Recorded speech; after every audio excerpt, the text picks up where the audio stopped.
Yeah, Monica, you can introduce, yes. Yeah, thank you. Okay, perfect. So I am very delighted to welcome and to introduce our keynote speaker, Professor Auroop Ganguly. Professor Ganguly a distinguished career. He civil and environmental engineering at the Northeastern University in Boston, USA. He is also director of the Sustainable and Data Science Laboratory, and he is holding a number of affiliated appointments in a number of departments and colleges at the Northeastern University, including computer science, political science, marine and environmental science, the School of Public Policy, and Urban Affairs.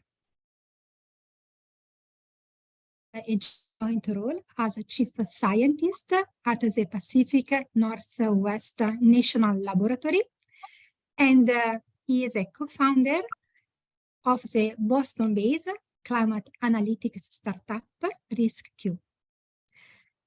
Professor Ganguly holds a bachelor in civil engineering at the Indian Institute of Technology in Kharagpur, a master in engineering at the University of Toledo, and he completed his educational path with a PhD in civil and environmental engineering at the Massachusetts Institute of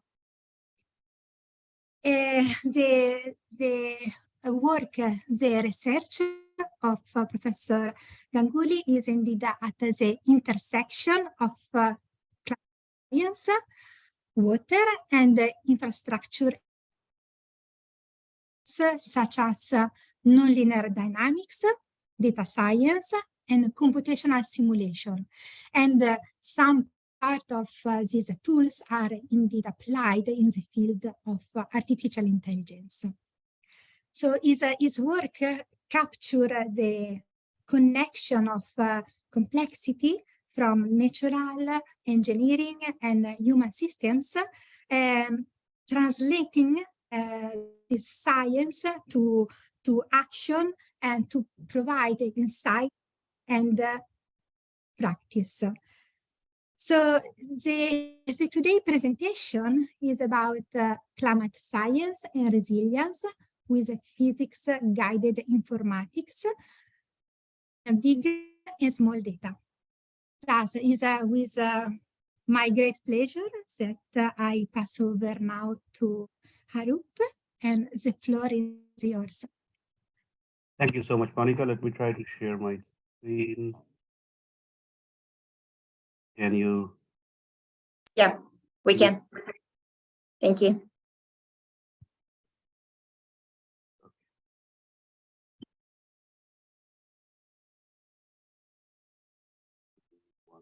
You can hear me? Yes, yes, it's perfect. Okay. So just wanted to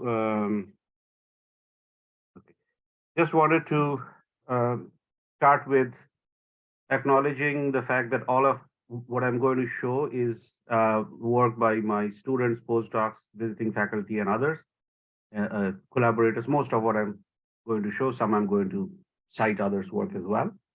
And this is at the Northeastern's Sustainability and Data Sciences Lab, mostly, and our collaborators elsewhere. And also the prior Oak Ridge National Lab version, where I used to work before Northeastern. And funding comes from NSF, Department of Defense, Department of Homeland Security, NASA, Department of Energy, etc. Here is a view on the left at one point in time of some of my students. So with that, let me get into So first I'll talk about climate resilience. This entire talk will be about various aspects of climate resilience. First, I'll talk about the grand challenge of resilience and also how both big and small data, if you will, combined with process knowledge can potentially help us understand this challenge. So first of all, when we are talking about big climate data comes from global models. They used to be called general circulation models, then global climate models, and then Earth system models currently. These data sets are very large and they are growing simply because we have many different ensembles, greenhouse gas emissions, trajectories, multiple models, multiple physics, multiple initial conditions, and so on. So we almost have an ensemble multiplier effect.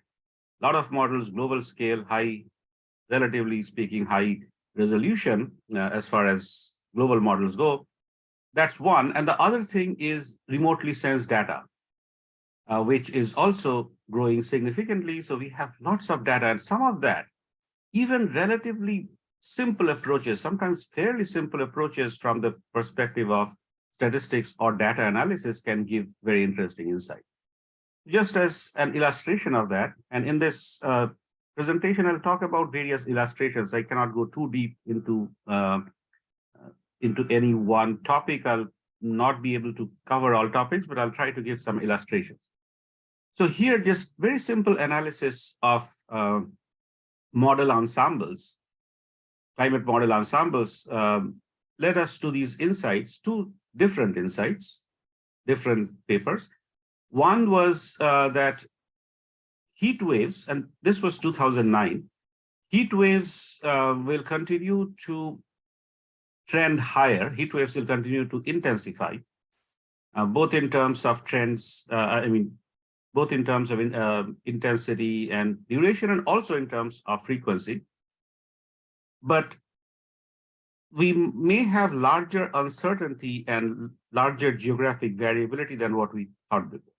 And uncertainty cuts both ways. So that means we could get situations, and we have to design for resilience under situations where the combination of mean and the higher bound of uncertainty could be worse than what we thought. And we have to design for the worst case. So anyway, that's about heat waves. What we found in cold snaps is interesting. It's that cold snaps will persist despite global warming, overall warming. Cold snaps might persist in the sense that they'll grow less frequent, but the ones that do occur may be as intense and as long-lasting, sometimes more so than what we are used to. And these are all in the context of statistical, statistics. In climate, we talk about statistics as opposed to weather. So on both sides of the tails, if you will, heat waves and cold spells, we find one intensifying with larger geographic variability and uncertainty, but the other persisting, at least not in the sense of frequency, but at least in the sense of intensity and duration. And fairly simple analysis leads us to this. If we think about the same kind of analysis, but now focused on certain applications or domains, in this case, applications from climate science perspective. One person's application is another person's science, as they say. But here, we're talking about ecological sciences. So one debate that was very important in ecology, especially marine ecology, was what will happen to coastal upwelling. Coastal upwelling is this process through which there is overturning of the waters, which leads to, nutrient-rich water coming up on the surface, very important for sustaining marine ecology. And what we found is that with global warming, coastal upwelling will intensify because of the land-sea differential heating, but it will also grow spatially more homogeneous. So again, we didn't really look at ecology per se. What we looked at is a metric of that is very important for marine ecology, but we looked at that with a whole bunch of climate model simulation ensembles which exist out there, and try to understand what this means in the context of this important variable. So relatively simple, if you will, analysis, but very interesting insights. Now, coming to, so that was big data, if you will, in various ways, however you define big data.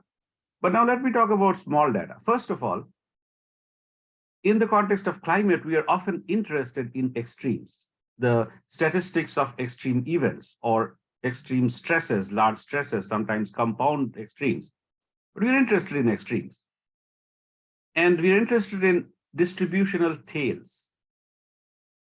The other thing that we are often interested in is longer term trends. So even if we think of, is this trend something that's beyond the normal, we have to understand longer term trend. And climate exhibits both chaos in some sense. It's a bit, it's not necessarily exactly the same as the kind of chaos that we see in weather, which is the Ed Lorenz kind of chaos, but it's similar.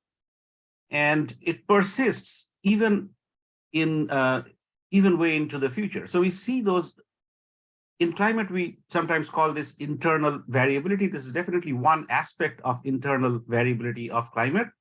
And what we do is run models with very small changes in initial conditions, like 10 to the power minus 14 way back into the past. And these can give very different outputs in the future.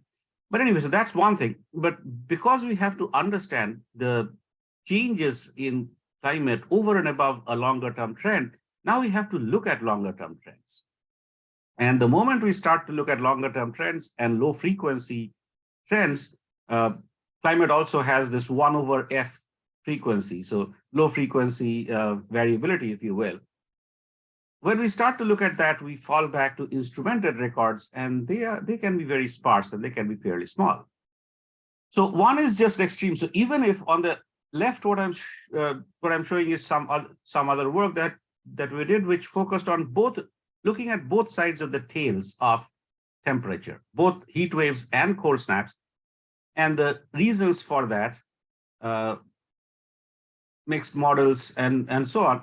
And what we found is that there is asymmetry in the tails. So heat waves will grow way more intense than just the mean warming would suggest. But cold snaps, as I also showed earlier in this other work, would tend to persist. So this is even from these large-scale global climate simulations and from these remotely sensed observations at global scales, sometimes which is translated through weather models into what is called reanalysis data products. Even from those large data set, when we are looking at extremes, we are talking about small data, at least relatively small data. But when we look at observations, and this is on the right, we looked at precipitation extremes over India during the Indian monsoon, and we didn't find an overwhelming trend so far in the monsoon. But what we did found is a fairly statistically significant, fairly large trend in the spatial variability of Indian monsoon. Now, these kind of things, when you're looking for extremes from observations, we are obviously stuck with small data. Here is one other example. This is 2012 paper by now, so I've been showing work which is relatively older so far, 2009, 2011, 2012, 2014 in one case. This is 2012. We are looking at CMIP3, which is the last generation of Earth system models. And one thing we found, and again, in this paper, we are looking at the Indian monsoon.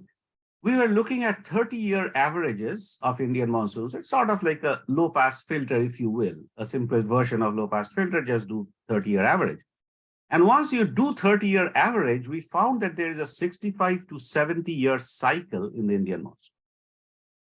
And when we looked at all the model ensembles that exist out there and which one captures that 65 to 70-year cycle, we found that one model that captures it best is the Norwegian model.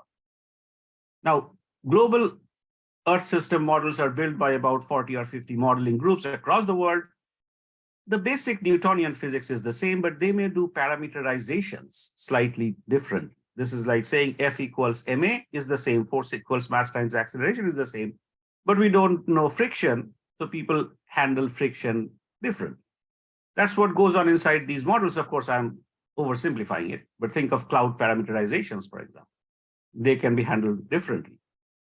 So each modeling group will try to get certain things right, and which can throw off a few other things. That's kind of what happens. Again, the basic physics is the same, but then after that, these parameterizations are incredibly important for things that we care about, whether it's extremes of temperature or precipitation, convective rainfall, coastal upwelling, whether it's Indian monsoon, etc. So what we found is that it was only the Norwegian model that was able to capture that 65 to 70-year cycle in the low frequency Indian monsoons very well. And we are wondering why the Norwegian model. And realizing, of course, that we don't have a lot of data when you're talking about 65 to 70-year cycle, but there is such a cycle which we know from physics, which is called Atlantic multidecadal oscillation. Now, we thought, okay, what is happening? And then we went back to the literature, and then we found that, yes, people have said that this Atlantic multidecadal oscillation is a 65 to 70-year cycle, which through various teleconnections, if we call it that, impacts on temperature anomalies over Eurasia, etc., which actually does cause that same or similar cycle in the Indian monsoon. So the Norwegian model got the Atlantic multidecadal oscillation right, which can be expected. But because they tried to get that right, this is a hypothesis, most likely, that's why they got this cycle in the Indian monsoon right.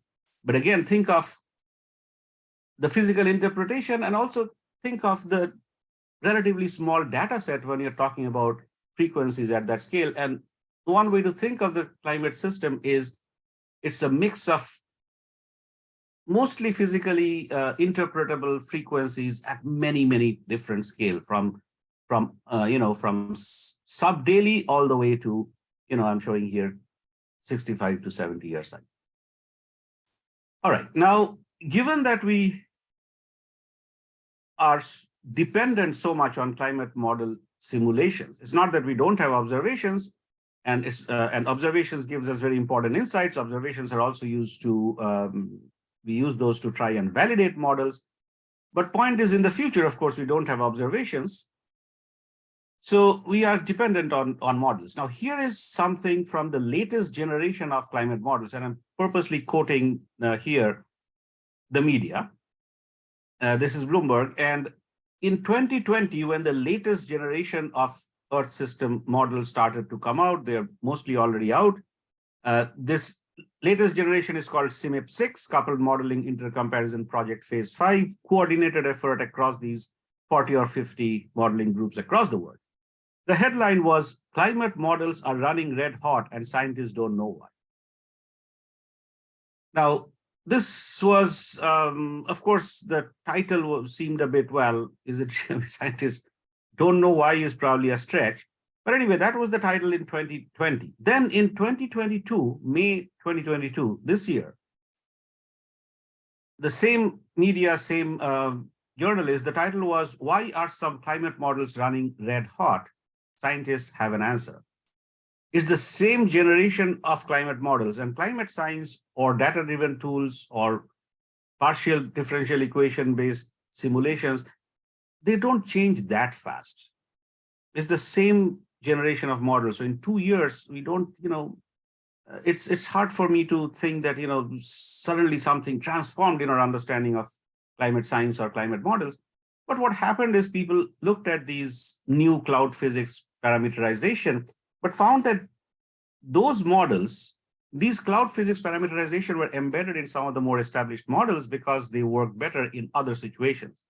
Climate models are hard to run and require these large supercomputers. So you have to put them in those models, test them. And once you do, they gave these, you could call it runaway warming. It's not really runaway, but it's much higher warming than what we thought.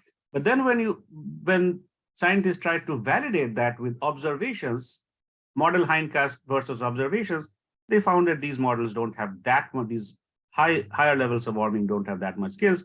So it's important to understand both, in the case of these climate models, important to look at both how they perform with respect to observations, which is something I don't need to explain to this audience. We always build models and test them with observations. But one thing I'd like to highlight here is, because in climate, there is what sometimes we call, or some of us call, constrained non-stationarity. So things will change because of changes in the Earth's radiative budget. So the models that are working the best right now may not work necessarily that well in the future. So one other thing that we have to look at is how models agree with each other. We cannot just look at how models agree with each other, because they can agree perfectly with each other, but then not with the real world, not with observations. But if we look at both, and they are called skills, model skills with respect to observations in hindcast mode, and model consensus, how they agree with each other, maybe we can get towards a better answer. And here what we try to do, so this kind of thing has been done by statisticians such as and climate data scientists such as Richard Smith, Claudia Riboldi, whom these names may be fairly familiar here. One thing that we try to do here is say that, okay, a Bayesian scheme that was developed by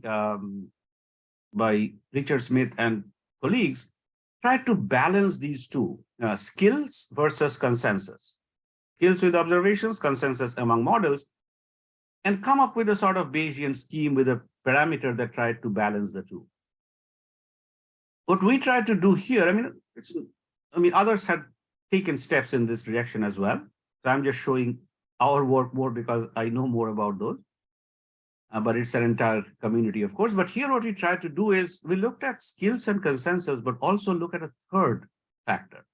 The third factor is physics-guided mechanistic relations. So for example, if we are looking at precipitation extremes, and if we know that which we do know, that precipitation extremes have a dependence on temperature. And if certain models project temperatures better than others, then shouldn't we give some additional weightage to those models? And if we know some mechanistic relations, which are aggregate scale, maybe not that well embedded into these models, shouldn't we try to improve them? So both mechanistic relations and then also some observational correlation or dependence structure, can that be also included in this Bayesian scheme, which looks at skills, consensus, and then this physics-guided mechanistic variable? That's the kind of thing we tried to explore in this Bayesian formulation. Now, that's not the only kind of variability, and sometimes while variability and uncertainty may be different depending on the context, sometimes variability can translate to uncertainty in projections. But that's not the only kind that I just mentioned, skills and consensus. So we have looked at models across generations. Current generation is CMIP 6. The last generation was CMIP 5, and the last to last generation was CMIP 3. This work was done earlier, so we looked at CMIP 3 versus CMIP 5. And one thing that we found is in terms of regional scale assessments and local scale, there are, and that is what certain kinds of stakeholders often hear about. These models at least are not significantly improving. So the climate science takes time to evolve, and then they are embedded within partial differential equations. Sometimes what is embedded, like these new cloud physics parameterizations, may not immediately improve. So all those kind of things happen. So the last two generation of models in terms of regional projections didn't significantly improve, although they did improve in some certain kinds of process understanding. That's on the left. Now on the right, what I'm showing is internal variability in the model. So these are model ensembles where everything is the same. The greenhouse gas emissions trajectories are the same in the future.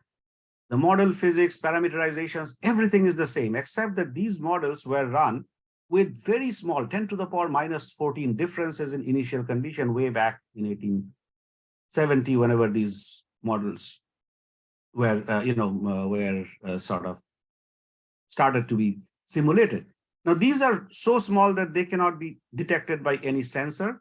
One would think that unlike weather, where we know that chaos or extreme sensitivity to initial conditions and strange attractors dominate in weather, but in climate, there could be a thought that, well, with all those simulations, long-range simulations, these effects die off, right? Well, not so much. So if you look at this figure, which is on the right and but top left on the right, this figure, this shows temperature change all the way till end of this century. The blue spread is the spread of multi-model simulations. And these, in a sense, represent an aspect of our knowledge gap. Versus the red one is internal variability. This or initial condition ensemble spread, this represents one aspect of internal variability. And look here, the trend, I mean, when we are looking at global average temperature, the trend is obvious, and the internal variability, although in the initial stages is comparable to our knowledge gap, as represented through model spread, over time, the internal variability component is less and less. However, if you look just at the figure here, this is global precipitation, internal variability continues to stay for a long time. In fact, it persists almost till the end of, till the end of the century. It is large. And then the other interesting thing is when we look at higher and higher resolution, so from global to global land to US and then Phoenix here, just as an example, we find this internal variability, which is in orange here, dominate more and more and more. So this is something definitely that we have to factor in our resilience planning. And here is something that makes this thing very obvious, if you will. So on the left, the unshaded maps, these three are different models in the US. One is NASA, one is NCAR, one is NOAA. At this point, I forget which is which, but we have the, I have the citation here. So three models, if you think of the columns. And then in the rows, we have these very small differences in initial condition for each of these models. Now, the interesting thing is that, and this represents P minus E, precipitation minus evaporation. And this is 10-year average of precipitation minus evaporation and 30-year difference across those 10-year average. So 30-year changes in decadal average of P minus. In a sense, some sort of mass balance for the total water that's coming or going from it. So this is difficult. This involves a lot of processes in hydrology, a lot of heterogeneity, certain things that we don't observe so well. But look at the variability, and the interesting thing is, it's not as if within each model the variability is close to each other. So the maps, even if you look at initial condition versus multi-model ensemble, the maps are all over the place. Why is it important? It's because these are the kinds of variability that we need to understand in our design and operations. So if you look at the average, and what I have in shaded here are the averages. So in the bottom right, I have the average of all averages. Now, if you look at this average, it seems like not that much is changing. So I can make some minor adjustments and move on. But that's like designing a bridge, and I am by background a civil engineer. That's like designing a bridge based on average traffic. Hey, Rieta, how are you doing? And twice every day that bridge will fall during peak hours, and of course during an event. So we cannot design or operate based on averages. We have to consider these swings into account. How much we consider them, how do we balance them with risk and impacts and consequences is up to us, but we cannot design based on mean. In this case, designing based on mean would mean could imply something like, well, in certain years, certain parts of the US may face floods, which may kill which may take 100 human lives, and in certain other years there may be droughts which could take another 100 human lives, and therefore 100 minus 100 equals 0.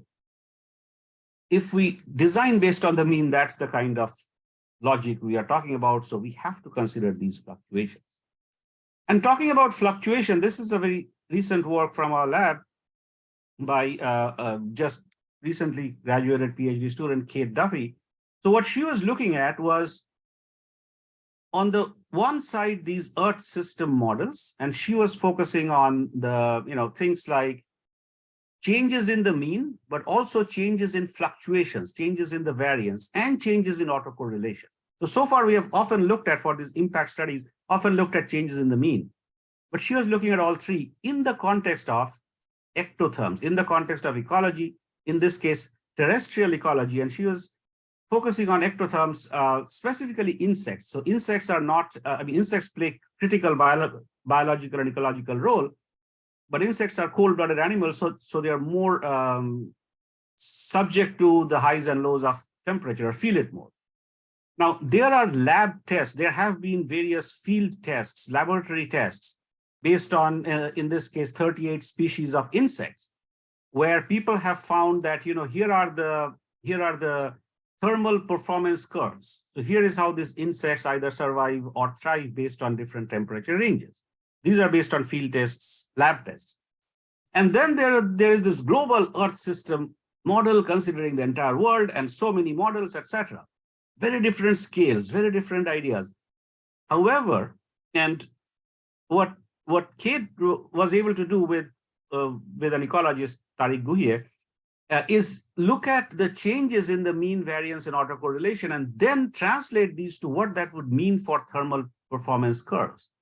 And what we found is that despite the fact that there will be significant diversity in the impacts, one insight that came up again and again, and Kate calls it quasi-universal. It's not 100% of the cases, but almost many cases across these different ecosystems for all these 38 species, is that the extinction rate always grows. There is always an increasing extinction rate, because not just because of the trend, but because of the combination with increasing fluctuations. And this was, the way she captured it is through this, that the average effect of temperature variability is not the same as the effect because of average temperature. That's just one way to say it, but obviously there's much more complexity than that. And talking about scales, we have also looked at, in addition to ecology, we have looked at infrastructures, specifically focusing on urban metro rail and regional rail and airline networks. So US National Airspace, Indian Railways, London Metroplex, Boston, and Washington, DC, etc. And what we found from, let's say, flood maps and things like that is that these are increasingly vulnerable, which is something that have been said, but potentially tools and methods such as network science combined with engineering principles could be used both to understand and reduce fragility and then to provide effective recovery. One thing that tries to address this gap, there's this large-scale Earth system models, and then we need to understand impacts, and we need to motivate action often at local to regional scales. And one issue that one set of methods and tools that tries to address this gap has been called downscaling. There is something called dynamical downscaling, which are physics-based in a sense, but it's not like they have a whole lot of different fundamental physics compared to these Earth system models. But they're somewhat more tuned to regional scale, to the regional scales. The parameterizations are more tuned to the regional scales, and they have more visibility in different things such as topography, because they can afford to be higher resolution. Remember, computational issues dominate in these kind of things, in these kind of large Earth system model runs. But the problem with these dynamical models is if you think of this huge ensemble multiplier effect from initial condition to multi-model to multiple emissions trajectories, they can quickly get computationally overwhelming. So that's one issue with dynamical downscaling. And if we just do one or two of them, that may not capture that variability. That would again be like designing based on average. So there are issues with that, but there are some pros and cons, of course. The other thing that people have done is statistical downscaling. So mapping variables from these large-scale Earth system models to these high resolution scales based on observations, developing some sort of functional mapping. The question there, of course, always remains is how do you ensure that this mapping remains relatively invariant under change, under the kind of constraint non-stationarity we expected. One thing that our group tried to look at here is, based on the latest developments in computer vision, is there something that could be done? So we used super resolution Here on the left is just a visual depiction of all the complexity that goes into Earth system model simulations, or at least some of that complexity is incredibly more complex. But on the right, what this paper, this perspective article in Nature was about, how deep learning and process understanding can help us improve. And they're talking about 4 different areas within deep learning literature that are finding applications in climate. This was our work, which by former PhD student Thomas Vandal, where joined with NASA, where he looked at this super resolution and looked at this downscaling as a super resolution problem, as an image processing problem. This was 2017. It seemed to show some early promise, and then others have followed up on that. But one thing he did just after that is, in terms of the uncertainty and capturing the higher bounds, we are missing the uncertainties. And he tried to use Bayesian deep learning in this context. That is another paper which I have not cited here, but in the same ACM KDD. So he used Bayesian deep learning, and then he found, at that point at least, he found that most of the models, most of the approaches there was one such approach by, Urin, Gall, and Kendall. They assume Gaussian processes distributions at some level, implicitly or explicitly, and that's just not going to work here. So then he built on top of that, adapted Bayesian deep learning in the context of skewed data. So that was his 2018 paper. All right. Now, with all these uncertainties and variability, how do we still come up with risk-informed decision and hence motivate action at whatever scale? This is the Intergovernmental Panel on Climate Change. This is one view of their risk, comprehensive risk framework, if you will. So what it shows is there is natural variability. I showed examples of that earlier, but there's also trends because of greenhouse gas induced and land use change induced warming. So it's the combination of those that leads to hazard, such as heat waves, hurricanes, whatnot. But any hazard will not become a disaster, much less a catastrophic disaster, unless it's combined with societal and infrastructure vulnerability, as well as exposure of assets and humans. And the way to deal with that is we have to be prepared for consequence management. We have to be prepared for recovery processes, and also slightly longer term, we have to be able to adapt and then mitigate. Adaptation has been called managing the unavoidable. There are things that have to be done because these hazards will happen and they will cause risks, even if we take our best approaches. Mitigation is where we try to do something to stop the hazard itself from happening, right? So all of this is the comprehensive risk framework. All of this needs to be done. And here is one very small example from our work where we use this framework, but in one specific context. So we are asked to look at, by Department of Energy's ARPA-E, we are asked to look at water stress because of both rising stream temperature and changes in net water availability because of changes in climate, population, etc. And what we looked at here is we said, okay, so we looked at power production at risk and what this means for energy security, but I wanted to highlight one aspect. So here are all these model ensembles. I don't remember the exact number, but at that time, this was a while back, we had around, this was 2017, 2015-ish. So we had about 350, 400 ensembles that we could readily use. We used all of them for some of our studies. And we were looking for that part of the curve or that part of this graph where these ensembles are trending towards scarcer and warmer conditions. That's the condition where power production would be at risk. Not all ensembles trended there. It's important to understand this variability. There's both initial condition ensembles and multi-model ensembles. But what we did find is that there was enough number of ensembles, and I'm using that term loosely, of course, here, but we can test that statistically and what that means, but enough number of ensembles to make us think that this is a real danger. Right? And what that means is the Department of Energy's ARPA-E then used these studies for a funding opportunity announcement for the design of water resilient power production technology. That's just an example of how this can be done, just a simple example. All right.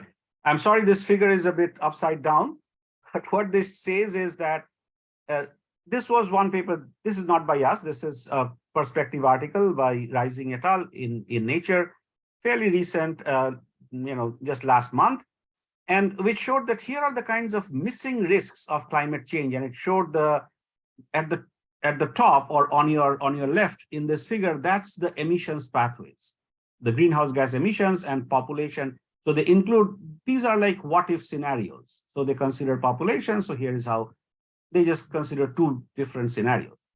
And then those emissions scenarios then are used to run climate models, GCM, global climate models. And then here it shows, the changes in surface water. And of course, these are just, PDFs. And then when you do downscaling, you add further uncertainty into this process. That's what I was talking about earlier, that, downscaling is needed to bridge this gap between Earth system models or global climate models, which are originally designed to understand large-scale dynamics, but now must be used to understand what it means for stakeholders. Hence, downscaling is something that we often somewhat reluctantly have to do. But the thing is that adds more uncertainty. And then when we try to quantify impacts on any system, that adds further uncertainty, like I was showing impacts on ecology, impacts on infrastructures, etc. And then when you try to quantify what that means for welfare and economic damage. So there is this, percolation of uncertainty, if you will, across these systems, going from what if scenarios to climate models to downscaling to impacts to damage assessments. And these kind of things impact multiple sectors. So the impact of climate change or extremes on any one sector may range from very small to significant to one of the many to the most important. But when you combine across all of these sectors, climate change has a significant impact. And some of those things that's what they're trying to show: natural disasters, heat waves, wildfires, river floods, tropical cyclones, and then combine. And then ecosystems, economics, displacement relating to migration, and so on, both internal and external migration. So one way in which some of us think of this climate system, and especially climate resilience, is that we are trying to deal with inherently complex systems which are then interdependent. So borrowing NSF language, we can call it convergence, but it's convergence of complexities. So in the Earth system, climate system, we have these internal variability. That's the one in blue. Remember, I showed that for temperature, initially it's still high relative to the others, but eventually it reduces, at least relatively speaking. But for some other variables, when we look at other variables like even temperature and precipitation, including at higher resolution, these effects remain, right? These internal variability effects remain. There is this extreme sensitivity to initial condition, that kind of complexity in climate systems, among others. This is not the only one, but this is one of those things. When we think about human engineered systems, lifeline infrastructures, or ecological networks, we're often talking about cascading failures. I mean, things are growing more and more interconnected. It's not just that this climate system leads to extremes or high stresses, but then these stresses act on systems that are much more interconnected than they used to be earlier. So now we have a situation where one small perturbation, whether it's a fire or a snowstorm, in this case in the US National Airspace System, can quickly percolate across that one system. Let's say it's a transportation system or it's a power grid system, can percolate across that system, causing a blackout or traffic jam, etc. But that can also cascade. If something happens to the power system, it will impact water distribution networks because of water pumps. It will impact transportation because of signals and systems and communication, etc., etc. So systems are more interconnected. Hence, even the extremes that do occur, they are magnified, but they have more of an impact. So this is cascading failure again, which leads to complexity. And then, of course, social systems, which I'll not talk about much because I collaborate with social scientists, but that's not what I do or I understand much. But of course, we all understand that there is complexity in social systems. So the first woman economics Nobel laureate, Elinor Ostrom, she had this concept called polycentric management, that how do we manage complex social systems? And she made a forceful case for how to make this management not unicentric, but polycentric. So there's complexity there. And also there are these, it's a lot of things together. It's financial disincentives, policy myopia, engineering stagnation, outdated best practices. But our hope is that a little bit of twist in that some financial incentive structures, some transformative science can maybe turn that vicious cycle into a virtuous cycle. And each of these systems can benefit from a broad definition of AI, if we want to call it artificial intelligence. So for example, in the earth sciences, we can go inside the models with certain machine learning approaches and try to improve things like teleconnections from El Nino to river flow. These are all our work, and I have cited them and not talk too much about them. I talked about Bayesian deep learning in the context of bridging from earth system models to impact studies. And then, for example, this is the London Metro or London Rail network of networks, if you will. So from machine learning approaches to probabilistic graph and teleconnections, and for social scientists here, agent-based models, all of which can broadly fall under the definition of artificial intelligence.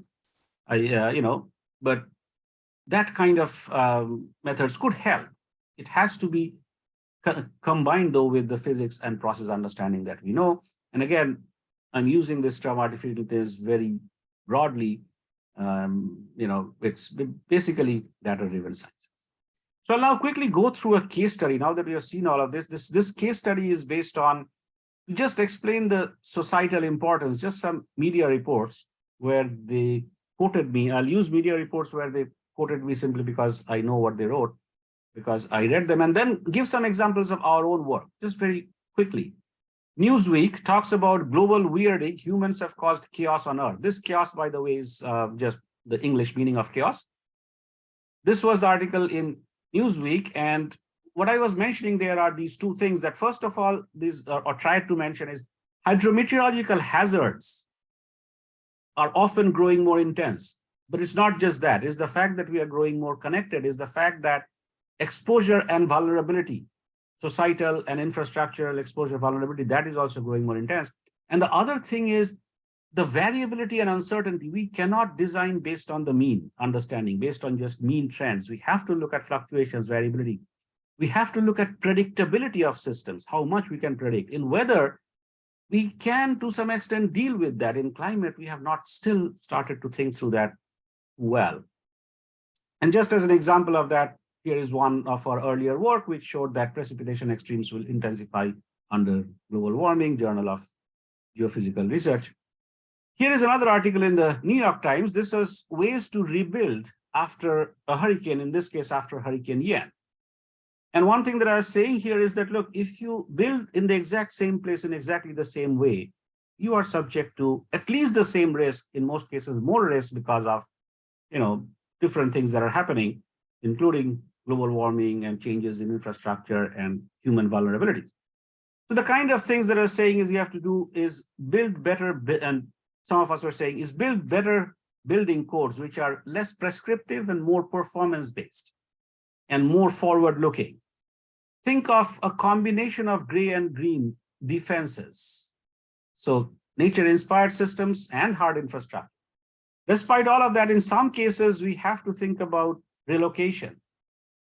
But when we think about that, we cannot usually, in most countries these days, we cannot force people to relocate. We can build financial incentives and disincentive structures. However, when we do that, we have to be mindful that it's an equitable solution and we don't force gentrification. And here is just one small example from our work again, where we looked at these different initial condition ensembles and multi-model ensembles and tried to use all of them to get a handle on this, what has been called irreducible uncertainty and knowledge gaps, but try to use all of these ensembles to see what they mean for design curves. Depth, duration, frequency curves, or intensity, duration, frequency curves are often used for hydraulic design. This is just one example of how that could be used. So it starts from, from climate extremes to robust infrastructure. This is the kind of thing we're talking about.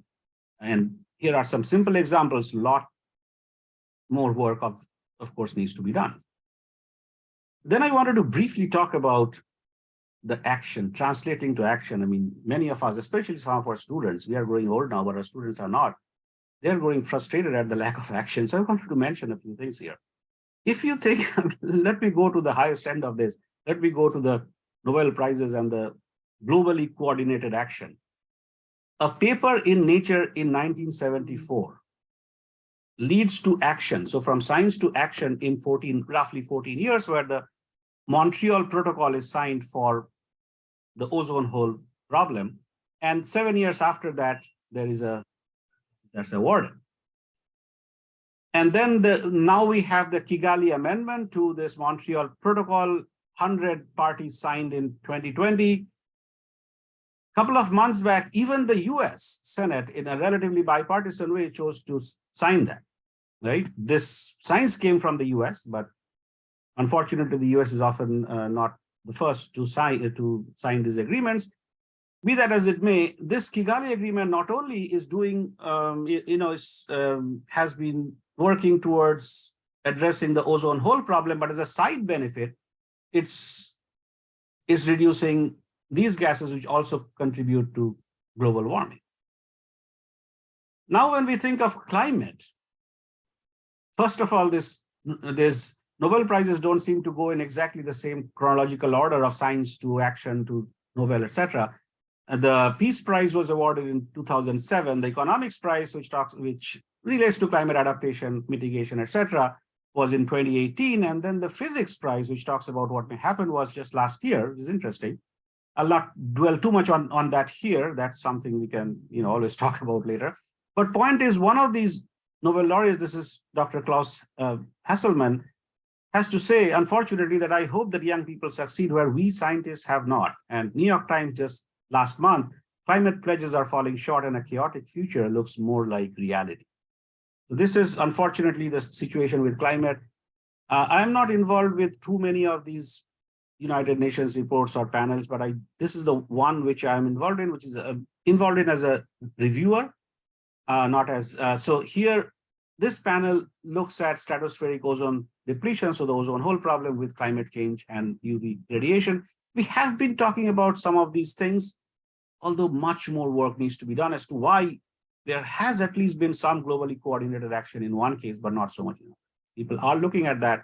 This is where policy frameworks needs to step in much more significantly. And of course, we know that when you're talking about adaptation, managing the unavoidable, and mitigation, avoiding the unmanageable, and this was a simulation. This was a simulation, as in this is with real human beings who participate in this conference of parties. This is a Center for New American Security, a Washington, D.C. based think tank, which convened all of those. Some of us were lucky as at Oak Ridge Lab then, and we were inducted into these teams because we built some of these visuals. But the point is, what we see is each nation, each region, when they think about emissions, fossil fuel, renewables, and think about mitigation, they think about it from their own self-interest in the context of adaptation. So what does it mean for resources, hazards, and humanitarian aid, population growth, and migration? So, and those things can be widely disparate, and these problems needs to be addressed if we have to solve these at global scales, but even regional scales. So one thing that some of my, based on what I've been hearing from my students, postdocs, I guess we learn more from them than they from us, is we need to do something. One way, and maybe bring in some entrepreneurial activity into this, the power of entrepreneurship, which has served this country so well and other countries.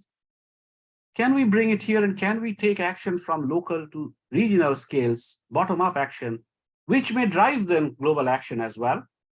Just as one example of what we have done from our lab, we contributed to the climate ready Boston assessments, which then impacted, which is being used for climate ready Boston efforts. This was 2016 when it came out, and I was leading the extreme temperature side. Evan Kodra, who was my former PhD student, has a startup company then. So he was part of that, and one other professor from economics. So this was a large team, fairly large team with Boston area universities, mostly which did that. We have been participating in. The other side is the private sector. There have been cases before, such as in insurance risk management, catastrophe models, where pioneers such as Karen Clark, she started this entire field of natural catastrophe models. Nobody believed her. I mean, people gave her polite hearing, but said, okay, fine, we don't do anything. That's how insurance people reacted till in 1992, Hurricane Andrew happened and a lot of insurance people were wiped out. So she started this entire line of work. Eventually they listened. And then Hemant Shah with some Stanford background, if I remember, started RMS. So this, at that time, this was in the East Coast, it focused more on hurricanes. This was in the West Coast, it's focused more on earthquakes, and they have been the market leaders.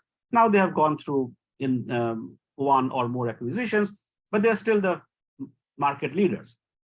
There have been cases before in similar areas where people were not listening, but then they started to listen. In this case, it took a Hurricane Andrew. Hopefully that's not what it's going to take in the climate world. Now, some of the work we have been doing here is Evan Kodra's patent on climate risk analytics.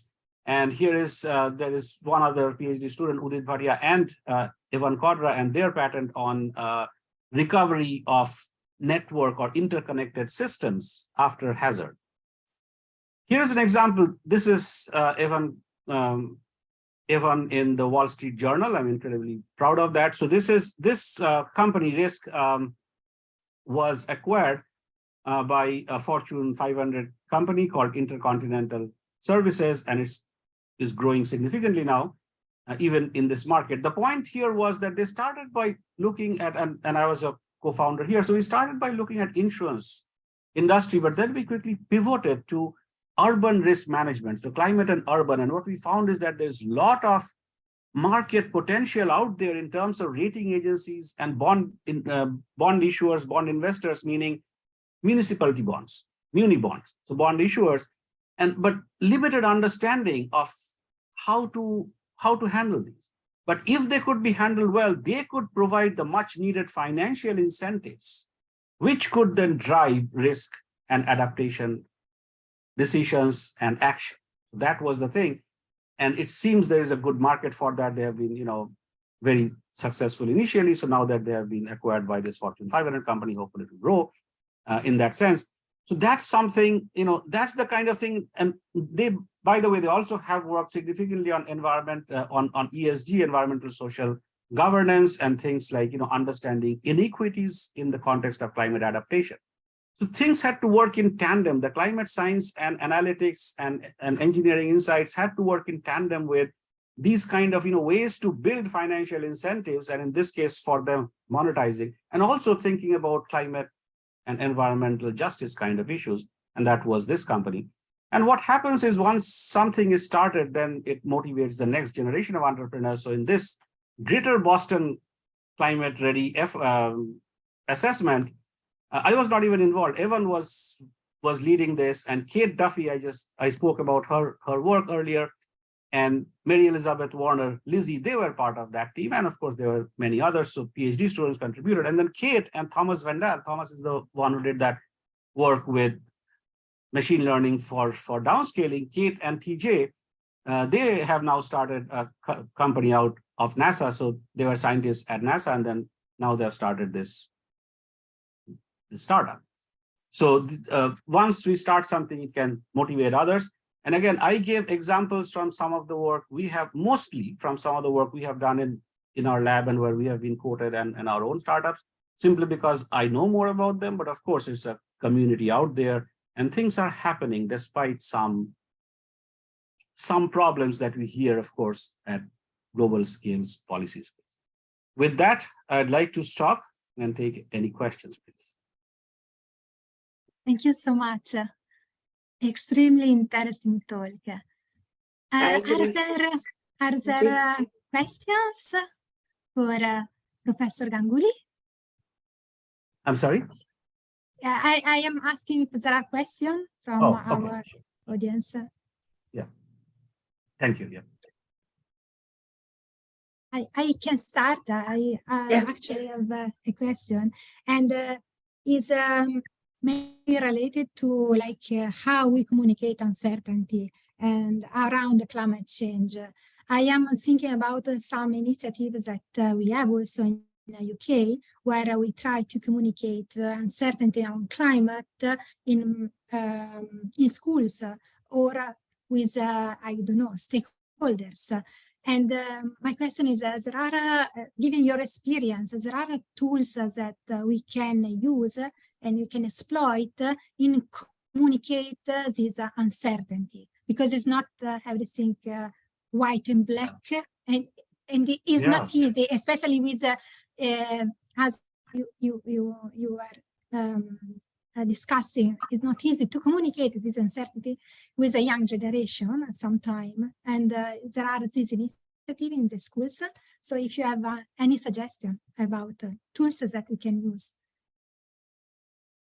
Yeah, it's important to, I think, I mean, in terms of tools and methods, I think the visual analysis, right? And that can be very, that can go into, that can be very simple, but very complex, as you know, kind of tools, I think is incredibly important. And also connecting. So one thing to highlight is that some people think about uncertainty, even when, there were times earlier in my career when I said climate uncertainty, and people would say, oh, so you don't believe in climate.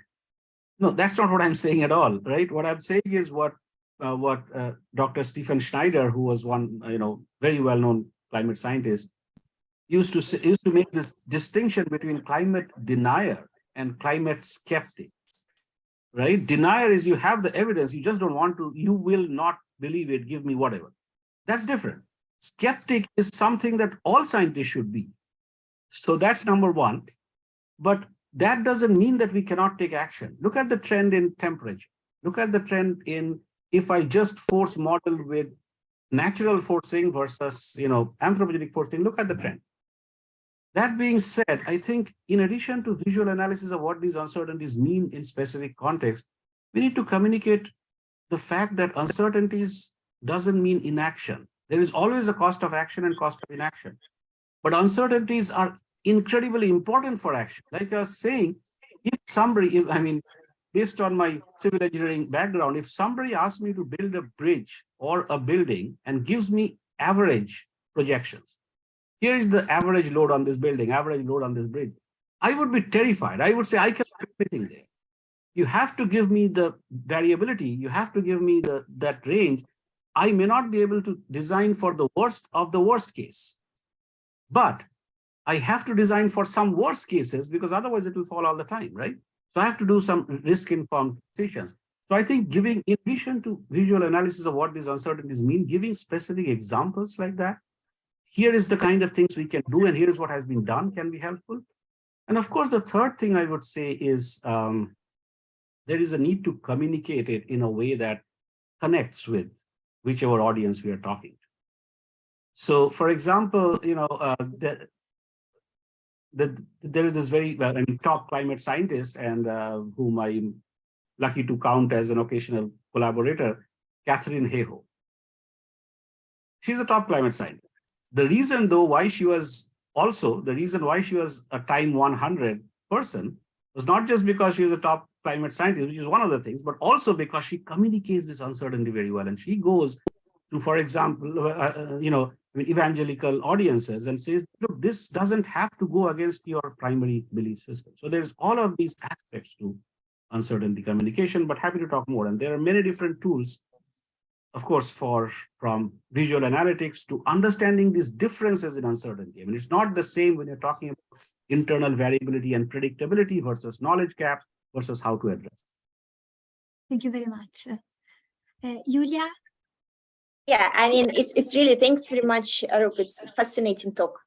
And one of the messages that I particularly is that, bringing insurance companies, that's how you can make things happen.